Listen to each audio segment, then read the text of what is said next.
you, which is always lying in one corner of the house, is no longer there. It's just gone. It's forgotten. That divorce paper is final. Just burn him. You don't need him no more. Can I do this in my own house? Can I have my own local zozobra and just kind of get rid of the stuff that I don't want to have around People do anymore, that. maybe? They actually used to have parties. When your divorce was final, you had parties and you used to throw things in the fireplace. I mean, that has always been the case, but on a large scale, only New Mexico has it. Okay, well, New Mexico, I'll start coming up with some things, make a suitcase, and I'll be there next year.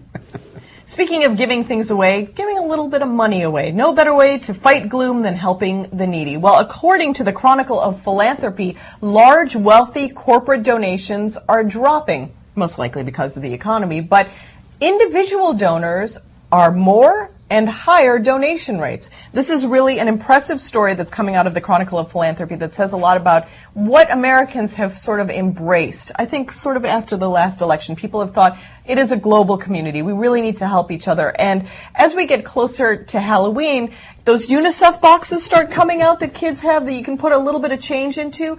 People are finding that that money really goes very far. Same for the Girl Scouts. Their money that they collect with cookies.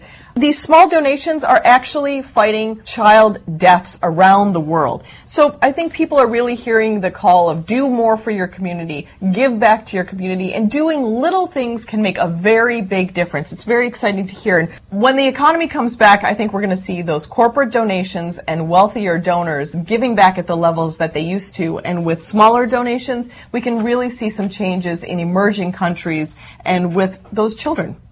In Hindi, they say, "Aapke muh mein ghee shakkar," Which means? which means, I hope your words come out true. Sugar and honey. I hope you're right, because 9 million children can be affected in a positive way. Of course, Darshan always brings you opportunities in business. A few years ago, I remember I talked about that there's so many taxi drivers in the immigrant community, particularly in Indian, Pakistanis, Nigerians, and so on and so forth. You know, these are intelligent, very educated people. They're driving taxi because of the conditions they are in. Well, I gave them an idea at that time that, hey, look into air taxi. Don't just drive one of the car taxis. How about driving an air taxi? So I gave that idea a few years ago. Well, apparently none of you heard, but a doctor probably heard this. He's in that business. I want to tell you that the propeller planes nowadays cost only about $500,000. So you can have a $100,000 investment where you can, you can get it on a loan, and you can get in the business. There's airport in Gaithersburg, College Park, Leesburg, and so many other small airports, and you have a plane. It's called a propeller plane. It's a newer kind. It's only about 4 passengers. You can get anywhere from $300 to $595 for an hour. People sitting on the Beltway. Oh, my God. You know, you want to go to Annapolis? Some days it takes you 2 hours.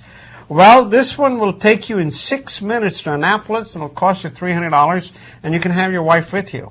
It's a great deal. Yeah. And time is worth money, and I think there was a time in the 80s where everybody had a corporate jet. Every business person, I'm going to take the corporate jet over to wherever.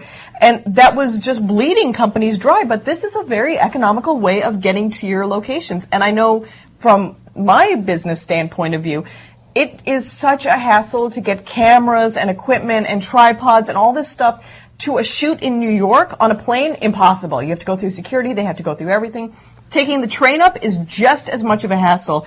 This would save my company time. By the way, those chartered flights that you talked about, they cost anywhere from $2,000 up. Mm-hmm. You know, those are the expensive kinds, and they go higher. Right, they're in Learjets. Yeah, they're like 20,000 foot. But these guys fly lower, and they charge you so little. And I think, you know, for instance, there are people in this area, they actually take a plane, go to New York, have a dinner, watch a show, come right back to Washington next day, go to work. Well, think about it. Your options of how to get to New York are the shuttles, the airplane shuttles, or you can take the Excella, or you could take the mega buses for $12 and sit in traffic for 6 hours, or you could really enjoy your time, and it is totally worth it. And speaking of people in this area, Congress people can use this. The DOD would be able to use this.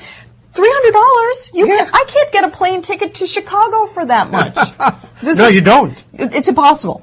It's impossible. And you can go into many different locations because there are a lot more of these small airports than there are of the larger airports. This is a very good business plan. I say it again. If some of you have up to $100,000, invest and open yourself an air taxi. And of course, you have to learn how to drive the plane. You know. People can learn how to drive planes, right? Fly planes, that's fine. Great options. I love this idea. A story that I've been following is the ongoing battle of a South African runner. Her name is Samaina. And the question is it her name or his name? A lot of people are concerned that this runner is actually a man. They have tested this runner to find out if she is in fact a female, which I think opens a big can of worms. It seems that the early reports are that Samaina has no ovaries, but has a lot of testosterone. So the argument is, what decides what makes a woman a woman? Does she have to have all of the parts, or is it chromosomes? Does she have to have the right chromosome makeup? I think it's something that definitely does need to be discussed because we need to have sports be fair. Just like we don't want to have anabolic steroids, like we don't want performance-enhancing drugs in athletics, we don't want the wrong gender in the wrong sport. But I think it's totally unfair for this very young woman, she's 19 years old, to be going through this public humiliation when she could just be a young woman who creates a lot of testosterone. That's something that the governing authority is really going to have to figure out in this very different sports time.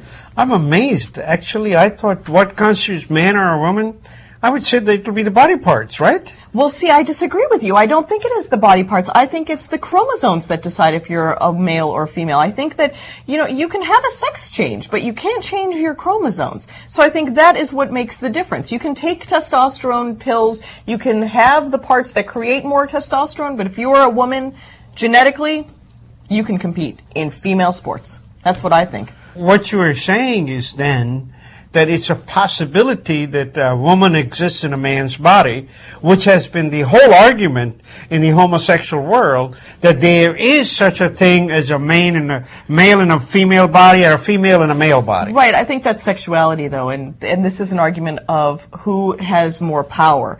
And I think female athletes are concerned that very powerful testosterone-laden women are corrupting their field and winning too much. Coming up next, an interview to celebrate the 20th anniversary of Asha for Women. Asta Verma is going to do an interview with Rati Bishnoi to talk about the work that they do for Asian American women and domestic violence issues. Very important work. Well, folks, that's about all we have for you. We wish you a very nice and a happy weekend. Namaste.